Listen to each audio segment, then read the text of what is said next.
It was a first. What was his name? Welcome to Sanctuary.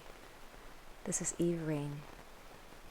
May this show give you the space to receive, to reconnect to your roots and your unique magic. So last show we talked about the complexity of desire and why it can be so challenging to know what you want, which seems like it should be very simple.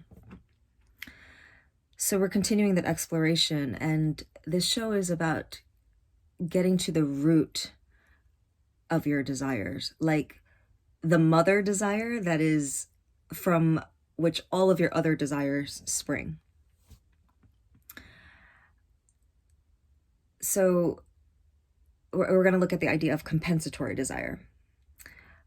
And I first heard this from a woman named Perri Chase, so I'll link to her below.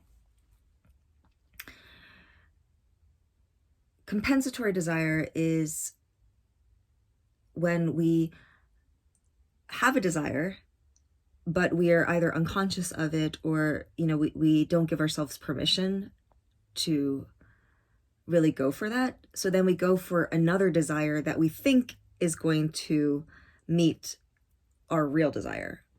So an example of this, a common example is money, like wanting more money. That is usually a compensatory desire because most people don't want money just in and of itself. So let's say my true desire is for freedom. And so instead of just saying I desire freedom, I focus on money because I believe that money is going to give me the experience of freedom. But you can actually have lots of money and never experience freedom. So it's very important to really get to what is the core of what you truly desire. So for me, like desires that I was aware of was, I wanted to be in love. Let's say I wanted a great husband. I wanted a career where I'm, successful and expressing my genius. But those were actually not my real desire. My real desire is about belonging and feeling worthy, right? And so I was hoping that, if someone loved me or if I was validated, through clients and money and status, then I would get that feeling of being accepted and belonging and being worthy to be here. So when I unraveled this for myself, it took me all the way back to my birth, actually. And that true desire is actually being fulfilled tomorrow on June 1st, 2022. This desire that I had since birth, that I, recently became aware of, is coming to fruition. So it's a journey, right? But if you look at your life and look at either the things that you have and still don't feel quite satisfied or who you want to be or where you want to be, or the things that you have been going after, that keep eluding you. I hope this inquiry inspires you to discover for yourself, like what that mother desire is that you can allow yourself to receive now without any outer circumstance changing. So I used to always think that, my life would have been better. I would have been more well-adjusted and happier if I had grown up with parents that were home all the time and like affirmed me and tucked me in at bedtime and made cookies, and that like in high school, I was popular, and I went steady with and I went to the prom, and had all the things like that. Would like the reason that I'm broken is because I didn't have those things. That was a story I realized I had been telling myself. And this is just 5 years ago. I had this dream where I was being molested by a man, and later as he dropped me off at home, and I remember thinking, oh, gosh, that was bad, but it's not worth it to say anything. It's just gonna be like hassle for me. He's a cop, no one's gonna believe me. And then I got home, and like something like that happened again in my bathroom, and it was like this. I woke up with this realization of like, what kind of world do we live in, and what kind of person have I become that my response to being like invaded and uncomfortable and scared is not, wow, like I need to let people know what's happening. I need support. I need to make sure this doesn't happen to other people. But well, how the system is. You don't want to make things like hard for yourself. So, and that really disturbed me. And then around the same time, where I was in a guided meditation, and they were having you walk through times in your life and like what you would have changed. The vision that came was very different from anything that I had been consciously aware of. And it was, I was sitting in a, like outside under the stars, like almost like caveman times, and we were just like huddled around each other, not even like necessarily telling stories, just near each other, just close. And when I like saw the first time I had sex, it wasn't like,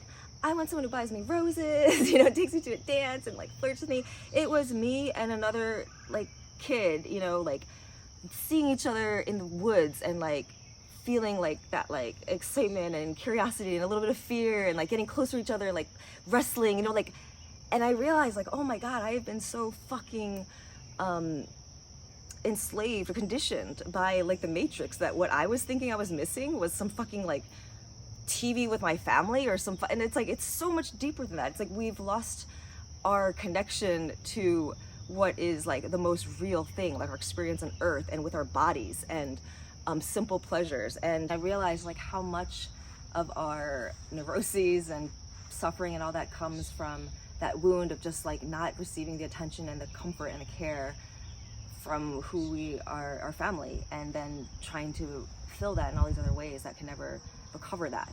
But there is a way to recover it. And I was told to like look at my birth and imagine what would have been ideal, what my soul would have needed to be celebrated. That my family and I would be together, and we would be crying. Like I would be held within them, and we'd be crying, grieving for my twin that I had just lost. And that seemed so, again, so different from what I was thinking that I would have wanted. And it was so simple and so doable, and yet just because we are either afraid or just too unconscious to like see that it's these simple things that we are doing all of these complicated things to try to regain, and it's not something like outside of ourselves, right? A few years ago when I looked at that painting with the Medusa and Poseidon and all of that, thought it was pretty amazing, the story that came through, but I didn't know what to do with it next. I still didn't really love the way it looked aesthetically, but I thought that was the point. Like, it has meaning for you, like it's valuable. But when I looked at it after not seeing it for a few years, I suddenly saw a totally new image, and this is what I keep finding with the myths and the paintings. Like, I call them shamanic because they, as my consciousness changes, the images I see change, right? Which is exactly, it's a fractal of like how we experience the world. Like, you're literally in a different reality to the you that chose a different choice or felt, guilty instead of, relieved. Simple creation myths, like they feel childlike because they're so simple, but I continue to find new meanings. Like, they just keep deepening and broadening. And again, to me, it's like that same principle of like, in the simplicity, like, is where you find all the complexity. You don't need to go outside and keep like spreading yourself thin. Just root more deeply where you are. feel that, to expand more. So that we're part of a system, and the reason why it's hard for any one of us to be connected to our desire, or to stop drinking, or to be present all the time, is because of this confluence of all of these other factors, and that we don't need to know them all. It's supposed to be a mystery, but when you can, like, having even clarity on one thread illuminates it for everyone, because of the idea of Indra's net, where every relationship you have with every single living thing is like a diamond that's part of a net. And because every diamond is reflecting every other facet of every other relationship that exists in all time and space, the smallest change in one life, in one moment, anywhere, changes the entire picture. So when I realized, like, wait a second, family constellation, one of the premises is that every single person in the family needs to be, which includes everyone in the world, right? That they need to be honored and acknowledged, meaning if there's abortions that no one's talked about, a father that has been, like, shunned or disowned, all of those things they will show up in future generations if they're not harmonized. It's not any kind of, like, punishment or idea of what's the true idea of karma, that it's just it's a law of divine order, that there's a divine justice, and it will always seek equilibrium. And my mom said she didn't remember until that moment, but, like, oh my God, I did have an abortion. And how she was struck by how odd it was, because my mom is, like, very nostalgic, very sentimental, very maternal, like, and so in a way it makes sense, right? I mean, this happens often with trauma. We dissociate, we forget, because it's too painful for us to fully digest at times. My mom was, like, had to get her shit together and, be prepared to live to another country and work as an immigrant. And so, but that's part of my work, is to, like, help people carve out the space and time and to feel safe enough to fully feel all those intense experiences that we didn't maybe have the support or maturity to feel without it breaking us too much. 10 years ago, I don't know, more than that, I realized I had a twin, and in the womb, she didn't fully incarnate, but we had shared some time there. And when I realized this, I felt like it made sense of so many things. Like I was, like, joyous, and I grieved, and I'm sure this is not uncommon, but I was one of those people who were, like, fascinated with twins, and, like, I really wanted to have twins, and, like, we thought it was so cool to be a twin, and I always wished I had sisters. Like, I have an older brother who's 5 years older than me, which felt like a big gap when I was young, and my mom had 7 brothers, so she always, like, longed for that sister thing, and I had cousins who had sisters, and that kind of, like, closeness and the sisterhood. But in my line, there's, like, definitely, like, a feminine, like, mother wound, or, like, my grandmother's mom left her when she was a child. My grandmother favored all of these boys that she had, and then my mom had my brother and I, and so learning that I actually did have a twin, what happened at, like, a material level, it's called twin resorption. It's actually quite common. It happens, like, 30%, where one fetus basically absorbs the other. They can also call it eating. She and I had traveled together many times, and there was this thing of, like, I was, like, the older, stronger one, and she was the more, like, light and fun, and our relationship was that I was gonna, like, help guide her, and she was gonna help me be more, like, in levity. And but then when she actually got into my mom's biology, she felt like, you know what, this is actually really heavy. I don't know if I want to do that this time. And so she left. And so when I first found out about her, I was like, oh my gosh, like, this makes so much sense. Like, this is why I always felt so lonely, and why, even all of the things I had judged in myself, like why I, like, cried so much and had temper tantrums. And that it wasn't just because I was melancholic by nature, it was actually because I was grieving something, and the fact that I like to escape, and that's not just some kind of, like, weakness or inability to be here. It's also a desire to connect with this other part of me that I cannot access necessarily here, and I also thought about, like, the longing of, how many, this idea of, like, we're looking for other half. And how the twin, I mean, that's why even that phrase twin flame, it sort of embodies like the deepest way you could be with someone like that. Like you're sharing like the same genes. And that maybe I wondered how many people in the world are misplacing their longing for that very deep familial primordial connection, and then trying to satisfy that with, like in my case, like men, thinking of course that's never going to because there's like an original wound that hasn't been looked at. I ended up writing this whole prayer on top of like the shamanic painting where I saw a train now, and it was saying like it's time to ride another track, just like timelines. I'm sorry that I am alive here on Earth and that you are not. I don't know why I survived and you didn't. I feel I'm not doing enough with my life to prove my worth. Like I obviously didn't deserve this precious opportunity. Certainly not more than you. But no matter what I do, how could I possibly demonstrate that I am somehow more worthy of life than you? I want to let this go. I know you chose not to incarnate. It wasn't my fault. It was never a choice between you or me, but always what each of us alone desires. I chose to live. That doesn't mean I chose for you to die. Now I want to live fully, to be completely here, to own my power of choice, to create from desire, not fear or guilt. I love you. Forgive me for forgetting how powerful you are. I forgive myself for forgetting how powerful I am, and for believing in the illusion that I've somehow wasted time and not done or been enough.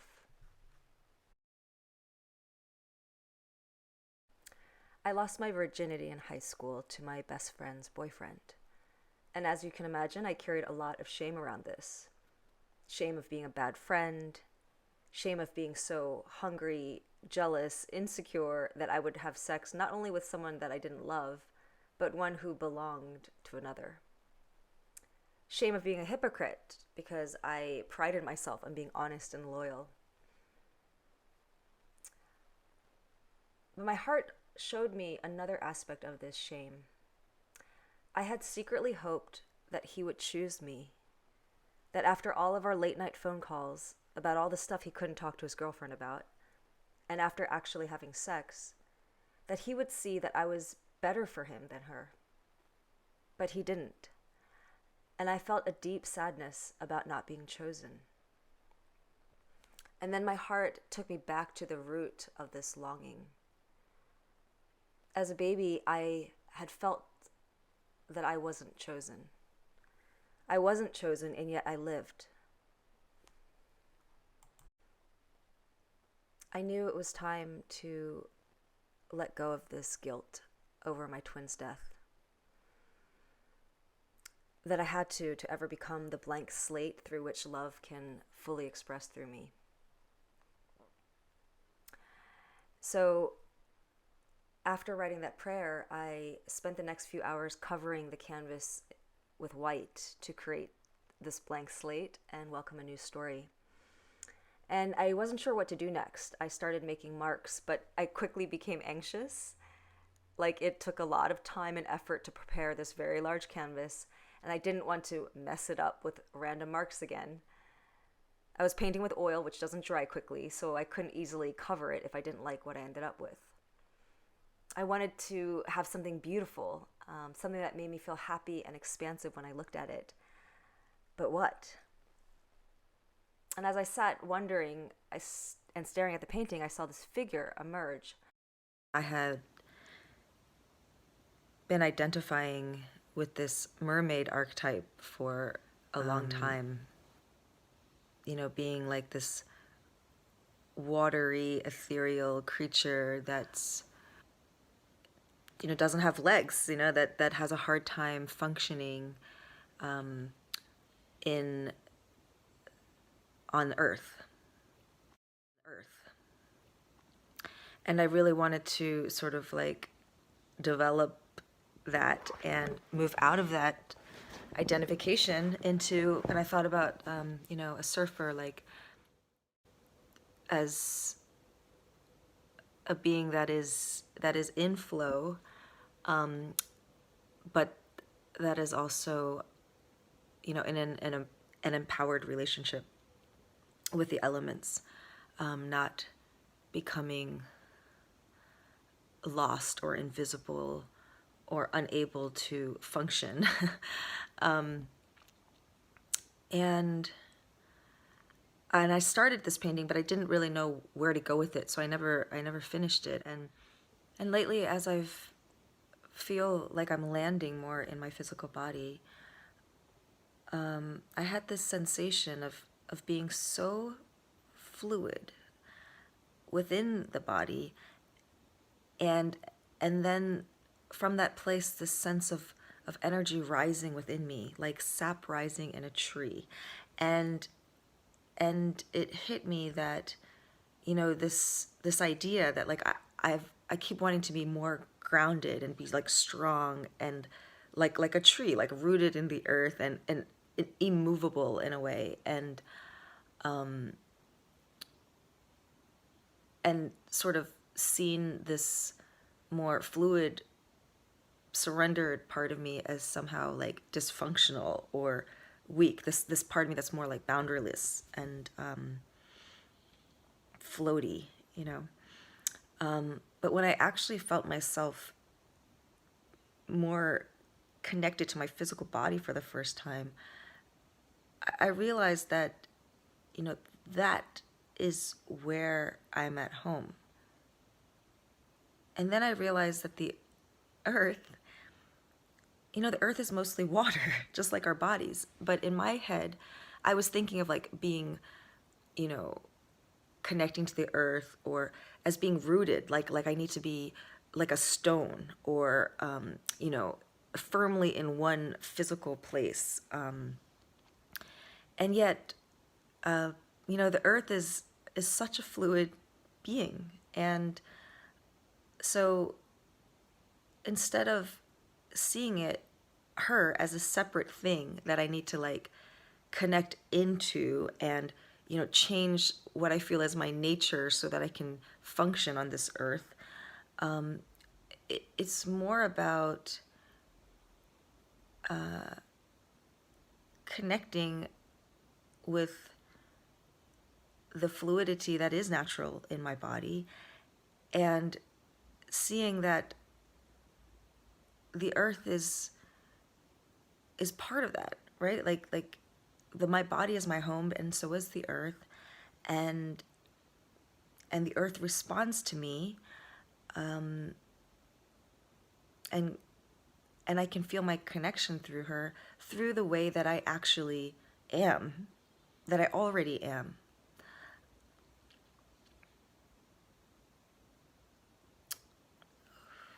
So I turned this painting on its side. I turned it vertically, and I was thinking of drawing this figure of like, I kept seeing like a mermaid with wings, and it does feel like some connection between, like that there is no division between, you know, heaven and earth, and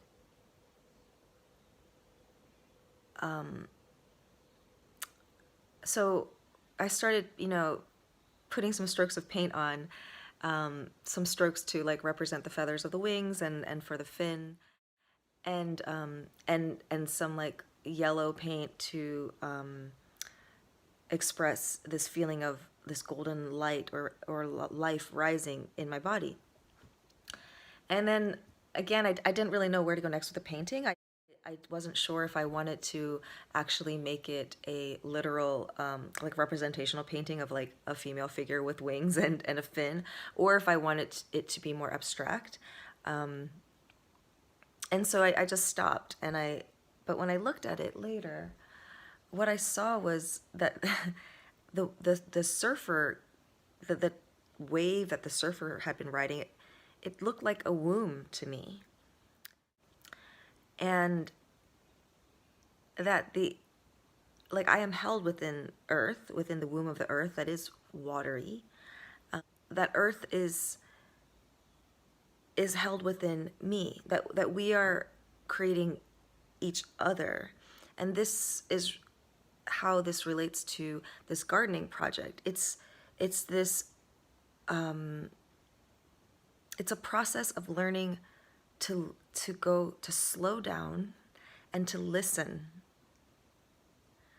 and feel the earth as like an intimate partner, as a mother, as my child, not as some solid separate thing that, even though I revere Mother Nature, I still was seeing how I was kind of treating her as this, like, you know, like the way a lot of people think of God, like something that is awesome but not relatable, as and not affected by me as much as I'm affected by her or it.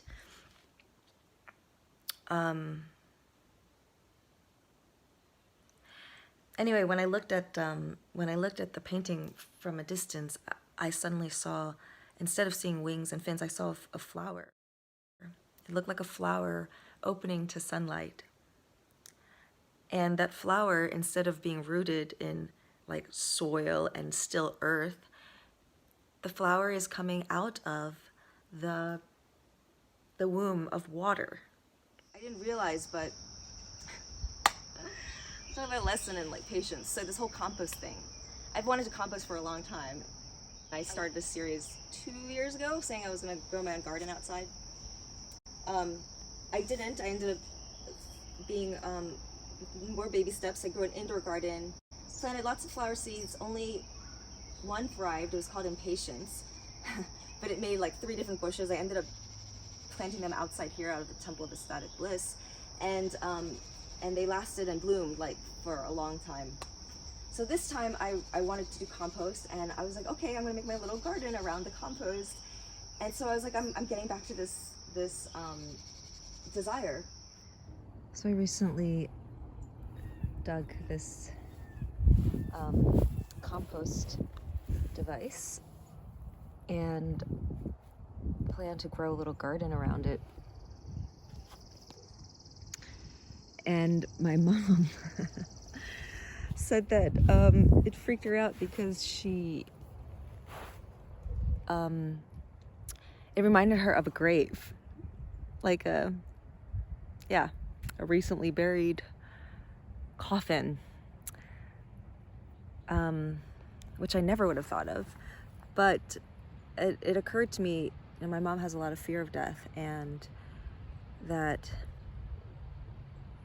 is sort of perfect, right? Because compost is an illustration of that cycle, right? Where there is no true death, that from what looks like decay and death, actually it's the feeding of new life.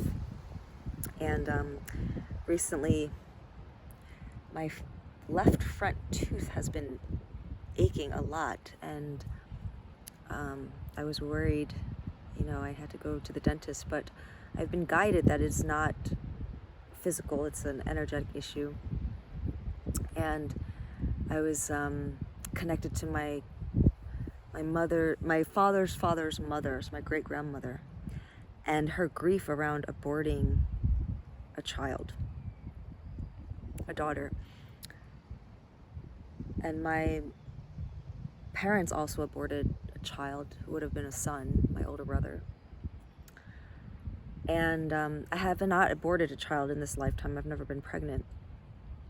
But I aborted my brother in another lifetime, and my twin, who did not incarnate fully, I know I had feelings of like being responsible for her death.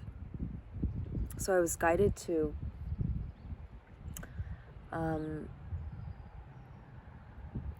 do some, to transform that grief and guilt and shame around feeling responsible for killing life, and to offer forgiveness to myself and on behalf of any mother, any parent who has carried this. And I was guided to offer these flowers. I think they're chrysanthemums that have been on my altar in the kingdom of prosperity. To offer these flowers and to that from this grief and shame, from the release of this grief and shame, new life and beauty may grow.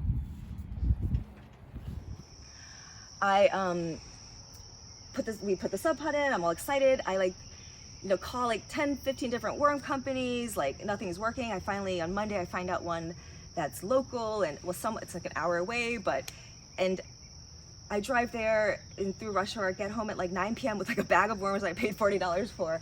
I'm all okay, I'm gonna put them in this sub thing that I've been waiting weeks for. And I opened the thing and it's full of water and mud and soggy newspaper strips that we had excitedly put down the week or so before. So it's this thing doesn't, if I had worms in there, they would have died.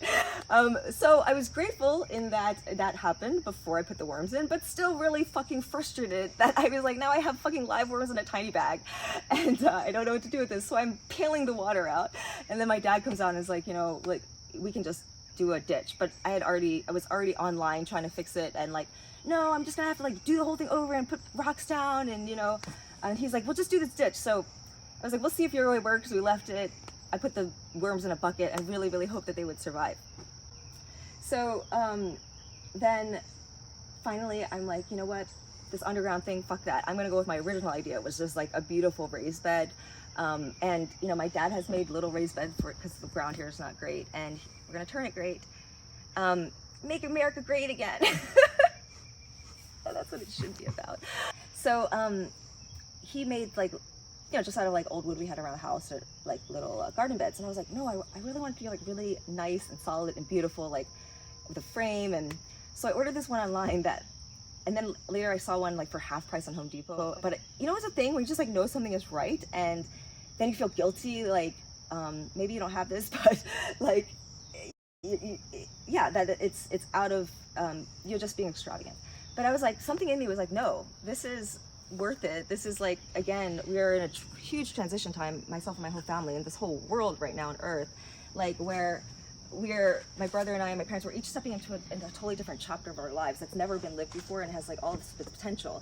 And so it's important, I say in my work, which I'd forgotten, to fully honor and digest what has been passed, to really let die with.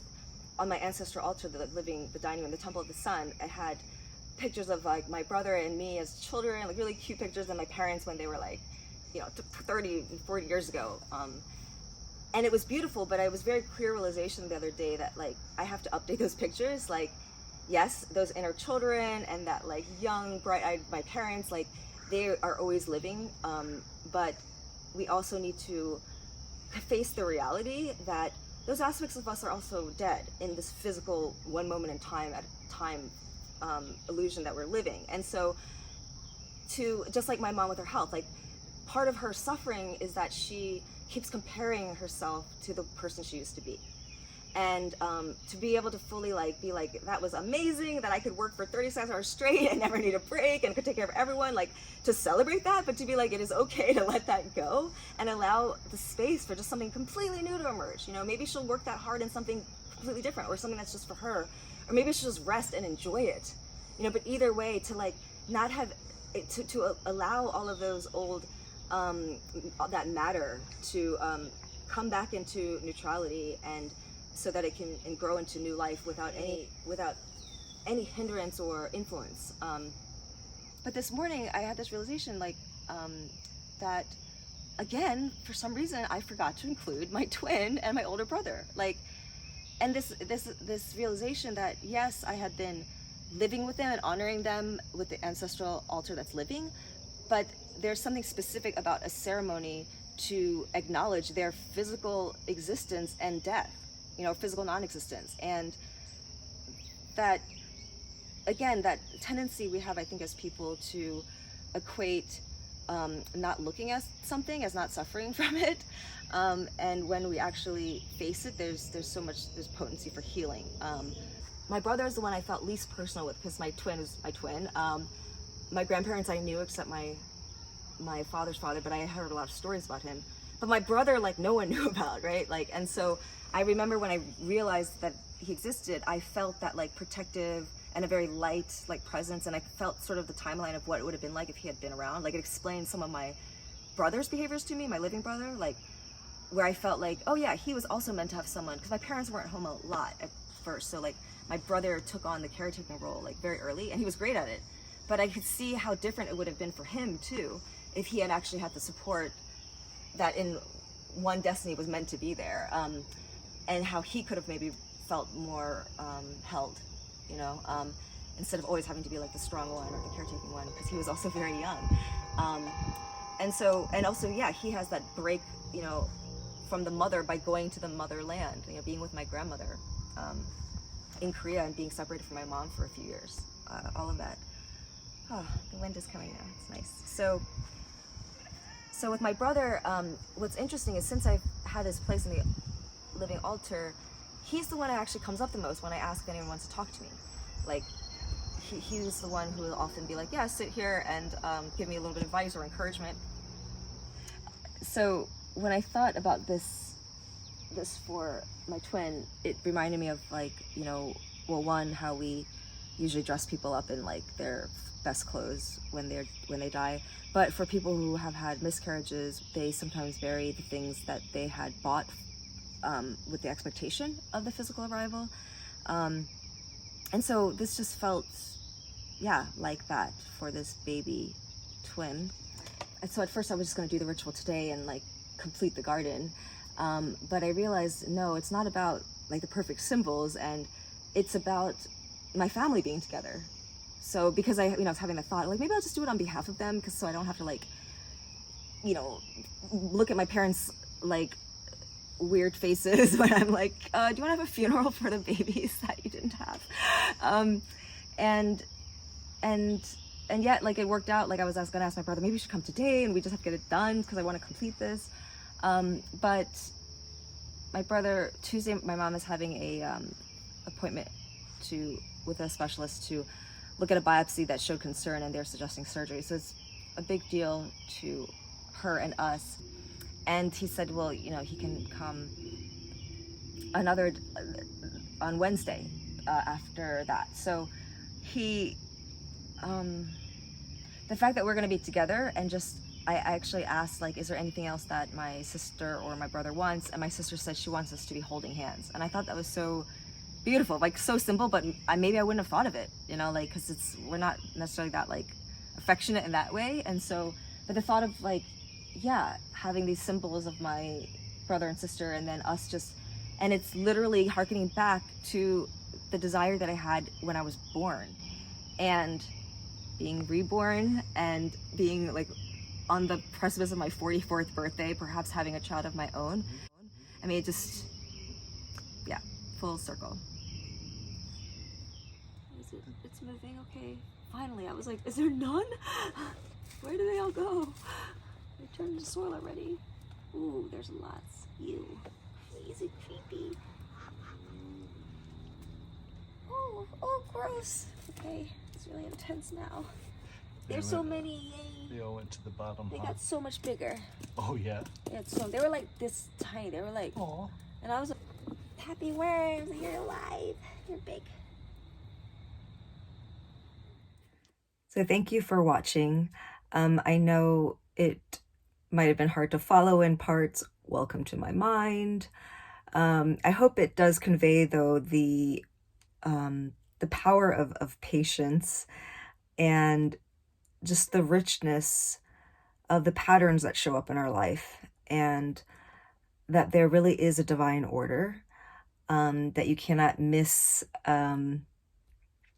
your destiny or what's meant for you, and that everything, that there's magic in all of it, even the parts that are like frustrating or don't seem like they're working out. I wanted to speak specifically about where I talk about the aborted baby, and at first I talk about him as one baby, but then later I say that it's twins. So originally that's how the information came to me, like years ago when I saw psychically that my mom had had an abortion, and then I validated it through talking to her. I saw that as 2 boy twins.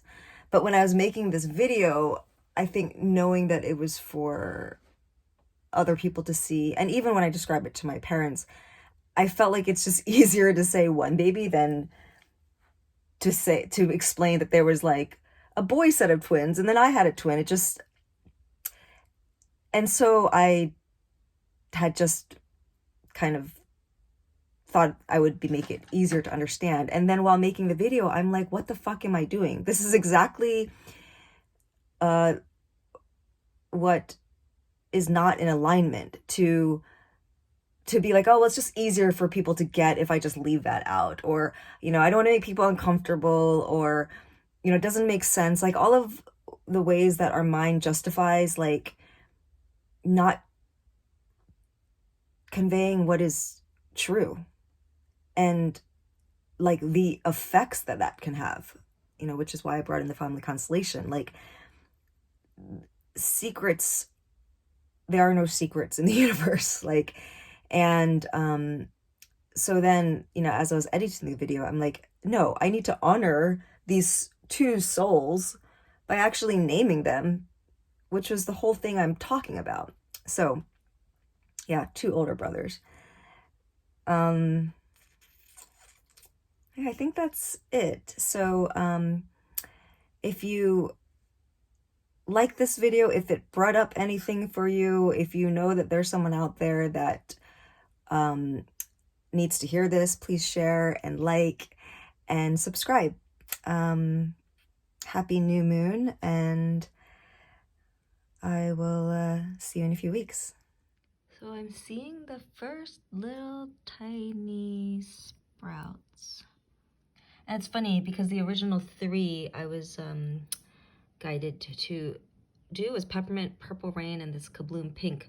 But then a few days ago I was guided to add impatience, which I thought was funny. Adopt the pace of nature. Her secret is patience.